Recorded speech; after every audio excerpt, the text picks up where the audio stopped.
Merhaba arkadaşlar, ben Babakaro. Tekrardan yepyeni bir videoda birlikteyim sizinle beraber. Arkadaşlar bugünkü videomuz bu hesabın koçluk yapılması. Hesap oldukça yenidir ve bu hesap kendisi ufak bir hatalarım olmuştur ama bundan sonrası hiç yapmak istemiyorum. O yüzden abi beraber bu hesabı ilerleyelim. Hem de krallık tanıtımı olacak. Yani eğer ki bu videoyu izliyorsunuz akşam da canlı yayında 4146 krallığı tanıtırız ve belki kaynaşırsınız ve oraya göç edeceksiniz. Akşam canlı yayında bütün her şeyi açıklarız ve bu krallığın kuralları, neler var, neler yok, oyuncuları ne kadar tecrübeli ve hepsini anlatırız. Ancak ilk başında bugün bu hesabı inceleyeceğiz. Hesabın sahibi bence delilik yapmış. Yani delilik yapmış derken ciddi anlamda çok yüksek bir rakam yatırım gerekiyor yani bu hesaplarla. Çünkü böyle bakarsak hesabın yaşı 20 günlük. 20 günde VIP 15. VIP 15 de harici 26 milyonluk bir gücü vardır. Peki bu güç nereden gelmiş? Neler var, neler yok? Bunları hepsini size gösteririm. İlk başında bu tarz hesaplarla veya hatta yeni hesaplarda birkaç tane paket gerçekten dikkat çekiyor. Yani buradaki dikkat çeken paketlerimiz KVK1'de bu hesap T5 açmak istiyor. Bilgi çeşmesi. Bilgi çeşmesi oldukça önemlidir bu hesaplar için. Savaş makinesi önemli ve en önemli şeylerden birisi de tepeden tırnak silahı. Tepeden tırnak silahı niye önemli? Çünkü bu hesaplarda materyal az oluyor genel olarak ve materyali bir türlü yani dengeli tutmamız gerekecek ki KYK bir de çok sağlam bir şekilde olsun. Günlük özel teklifte şu an Cao Cao alınıyor ve Cao Cao en doğru seçimdir arkadaşlar. Bunu da size söyleyeyim. Buradaki hesaplarda yani bir hesap 20 günde 26 milyon bir güce ulaşırsa bu 3 tane paket sürekli alınması gerekiyor. Birkaç gün sonra da bir tane 15 dolarlık araştırma paketi geliyor. Onu da alması mümkün yani ve alması gerekecek bir pakettir. Yani bu 3 tane muhakkak her türlü fullenmesi veya yenilenmesi gerekiyor. Bitmemesi gerekiyor ki hızlandırma daha hızlı bir şekilde toparlansın. Özel kaynak sepetine almasın çünkü kaynağı krallıkta tedarik edebiliyor ve buradaki paketleri de neredeyse hepsini almıştır. Yani bu kadar para yatırıldı. 20 günde 26 milyonluk bir hesap. İlk başında bugün biraz daha farklı inceleyeceğiz ve siz de görürsünüz. Buradaki hesap 26 milyonda 18 milyon 800 bin birleş puanı var. Yani krallığın temizliği tamamlanmıştır. Ve artık kimse burada baş kaldıramıyor. Yani hesabın sahibi kendisi de dedi ki buradaki bu krallıktaki 4146'daki tüm birlikler bizimle birliktedir ve bütün birlikler bizim arkadaşlarımız ve müttefiklerimizdir. Yani KYK1 için kendimizi artık hazırlıyoruz. Herhangi bir iç savaş artık söz konusu bile olamaz arkadaşlar. Buradan da gördüğünüz gibi yani gereken temizlikler başlanmıştır. Buraya bakarsak arkadaşlar burada 287k bir ölü vardır. Ya kardeşim bu ölü gerçekten sayısı yüksektir yani özellikle de yani 287k 20 günde ölü vermek bu büyük bir rakam. Harcama olarak da ben size söyleyebiliyorum. Hem de oyun içi de çok büyük bir rakam ve kaynak sadece 16 milyon 800 harcanmıştır. Yani demek ki Kerem çok fazla aktif oynanmamıştır. Bunu da size söyleyebiliyorum. Ancak iyi bir yatırım yapmıştır. Peki hesapta asker var mı? Bence asker kalmamış. Sizin düşünceniz nelerdir? Yorumlarda yazarsanız sevinirim. Eğer ki hala da videoya bir beğeni atmadıysanız veya hatta kanala abone olmadıysanız kanala abone olursunuz veya beğeni atarsanız sevinirim. Arkadaşlar hesap inceleme, koçluk, krallık tanıtımı, proje tanıtımı isterseniz ücreti tabi bana Instagram'da ulaşabilirsiniz. Koçluğun en önemli şeylerden birisi hesabın yanlış yapmaması. Ya hatta bazı hesapların yanlış yapılmıştır ve bunların düzeltmesi içindir. Yani onu da size söylüyorum. O yüzden bence bazen ufak bir yatırımlar ya ufak bir harcamalar, koçluk gibi bir vesaire size çok daha iyi geliyor.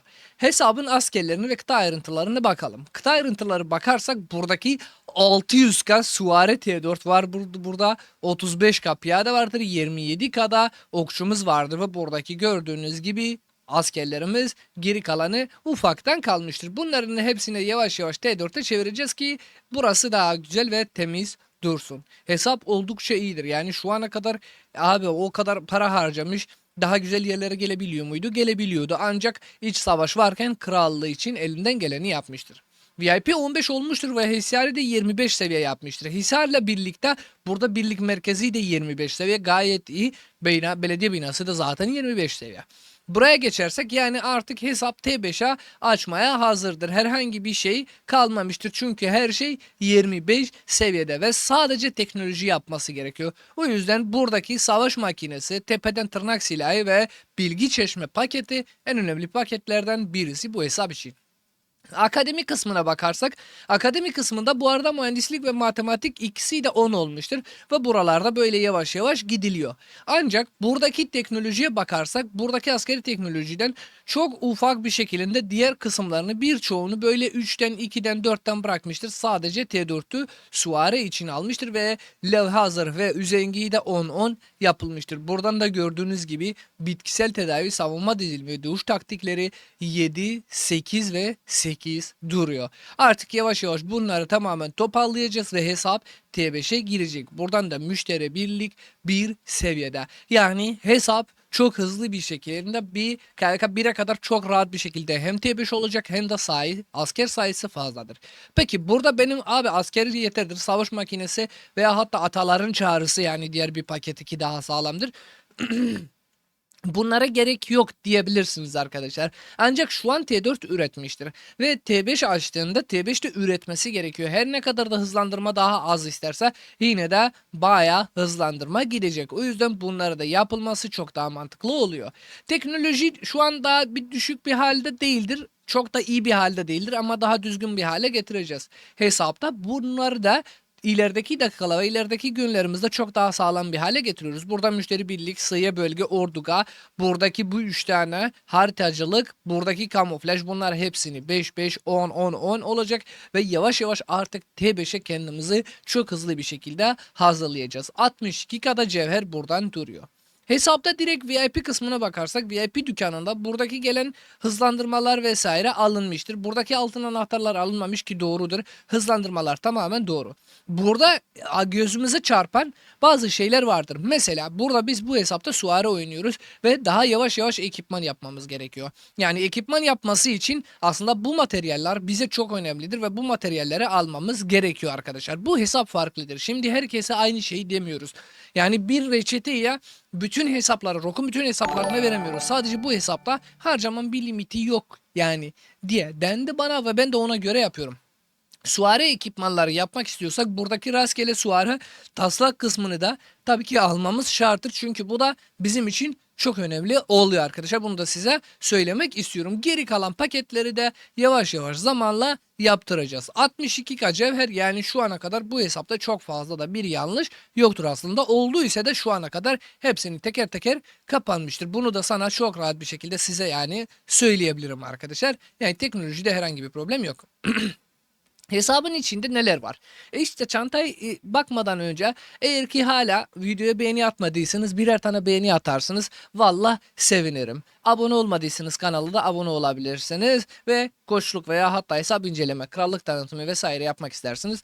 Tabii ki ücrete tabi bana Instagram'dan ulaşabilirsiniz. Hesapta çantada pek fazla bir kaynak yoktur. Ancak kaynağı krallıkta tedarik edebiliyoruz. Niye krallıkta tedarik edebiliyoruz? Sıralamalar kısmında bireysel güçlere bakarsak buradaki arkadaşlar T5 bir tane, T5 2 tane oluyor, T5 3 tane oluyor, T5 4 tane oluyor ve burada gördüğünüz gibi sadece Türk oyuncular değil tamamen bir global bir krallık kurmuşlar ve bu oldukça faydası oluyor. Yani buradaki gördüğünüz gibi birkaç tanesi yani başka bir birlikte, birkaç tanesi de başka bir birlikte yani 46 CS, 46 SK, yani buradaki gördüğünüz gibi krakenler ve balinalar hepsini tabii ki birbirine yani uyumlu ve 2-3 tane birliği idare ediyorlar. Birlik kısmında bu başka bir birlik 12 seviye ve buradaki birlikte 4166'daki birliğimizde yani bunların birinci seviyede yani birinci birliği de 12 seviye bir birliği vardır. Eğer ki buraya geçersek sıralamalardan birlik gücüne bakarsak buradaki 679 milyon, 542 milyon, 393 milyon ve 251 milyon. Yani neredeyse 4 tane sağlam bir birlik vardır ve diğer birliklerinden birçok şeyi ya zaten elinde. Geri kalan birliklerde zaten arkadaşlar çok düşük bir seviyede ve onlar sadece aktarım yapılıyor. Hani birinci, ikinci, üçüncü, dördüncü, beşinci birliklere sadece aktarım yapılıyor. En önemli birlikler 1, 2, 3, 4, 5'tir yani ve bunları da düzgün bir hale tutmuşlar. Birlik hediyeleri 12, buradan da 12 ve buradan da 9 seviye ve buradan da tabii ki 6 seviye duruyor. 20 günlük bir krallıkta. Yani tamamen bir nasıl derler, sadece bir birliğe herkes yükselsin değil, bütün krallık yükselsin diye balinalarda böyle bir şekilde ortada bir ikiye bölünmüştür.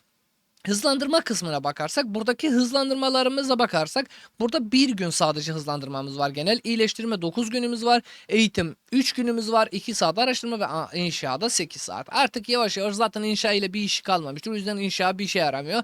Araştırma ve hızlandırma etkinliklerimizden yani bunları kullanacağız ve daha hızlı bir şekilde bunları da toparlayacağız hızlandırma kısmından. Güçlendirmelere geçersek, buradaki %50 kıta kapasitesi, %25 kıta kapasiteleri vardır. Rezerveleri de yavaş yavaş toparlanıyor arkadaşlar, gördüğünüz gibi, ve saldırıda bir tane vardır. Yani şu anlık yeterlidir. Ekipman kısmına geçersek, ekipman kısmında şu an hiçbir şey yapılmamıştır. Yani en azından ilk başında biz bu hesapta mor ekipmanlarda başlayabiliyoruz. Bunun içinde neler yapacağız? Mesela buradaki süvari ekipmanlarımızı yapıyoruz. Buradaki bu 24 taneyi haftalık alabiliyoruz. Çünkü bizim çok fazla işimize yarayacak. Efsanevileri de alırız. Yani gerekirse 2 kıta, gerekirse 1 kıtada buradan süvariyi rahat bir şekilde çıkartabiliyoruz ekipman kısmında. O yüzden herhangi bir acelemiz yok. Materyalleri düzelteceğiz ve ona göre bir şeyler yapmaya karar veririz. Buraya geçersek 6 tane pasaport ve eylem puan vardır. Eylem puanlar şu an yeterlidir. Ancak hesabın sahibi de bazı ufak hataları vardır ki en büyük hatalardan yani bunlar budur. Bir eylem puanı baya fazla basmıştır. 2192k bir eylem puanı burada. 2192 tane eylem puan burada doludur, yani fazlasıyla belki yanlışlıkla bu eylem puanları buraya basmıştır. Ancak bunlar da düzelecek. Geri kalanı 20 günde 192 tane efsanevi komutan heykeli var. Gayet iyidir 192. Buradan da 1, 2, 3, 4, 5, 6 tane komutan vardır. Yani buradan da 60 tane, hatta 7 tane vardır. 70 tane de kafa buradan geliyor. Zaten bu paketler hepsini teker teker alınmıştır. Buradan da gördüğünüz gibi bir Pelagius'umuz vardır. Bir bitti, yani başka bir şey de yok. Diğer komutanlarımıza kısmına bakarsak, herhangi bir komutana altın kafa vesaire basılmamıştır. Yani burada gördüğünüz gibi herhangi bir şey basılmamıştır. O yüzden bir problemimiz yok, yani buralardan da görebiliyorsunuz. Altın kafalar doğru yerdedir. Peki şimdi biz neler yapıyoruz? Buradaki gördüğünüz gibi Hannibal Barka'mız var, 5511. Burada Hannibal Barka'nın sadece 100 eurodaki paketi ve 50'deki bunlar kalmıştır. Yani bence bu paket hiç alınması gerek yoktur. Gerek yok yani. Hannibal Barca o kadar güçlü bir komutan değildir yani. İnsanların almadığı yerde yani bunlardan bir problem yoktur. Hesaplarda neler yapacağız peki? Ya buradaki ilerideki zamanlarımız ne oluyor? Günlük özel tekliften Chow Chow'u fullleyene kadar Chow Chow'u çekiyoruz. Yani buradan 5-5-5-5, bu ilerideki günlerden bunu da açarız ve rahatlıkla yapıyoruz. 20 günlük bir krallıkta bunu 60 seviye yıldızı verirken çok sağlam bir şekilde olmuştur. Chow da zaten 5-5-5-2 oluyor büyük ihtimal. Sezar'ımız vardır. Burada 5-4-1-1, yani buradaki gördüğünüz gibi 174 tane kafa. 6 tanesiyle yanlışlıkla burada Minimato'ya basmıştır ki 6. yıldızı da açılsın. Buradan gördüğünüz gibi Sezar'ın da valisini almıştır. Hesabı şu an hızlı bir şekilde biz bir birikime sokacağız.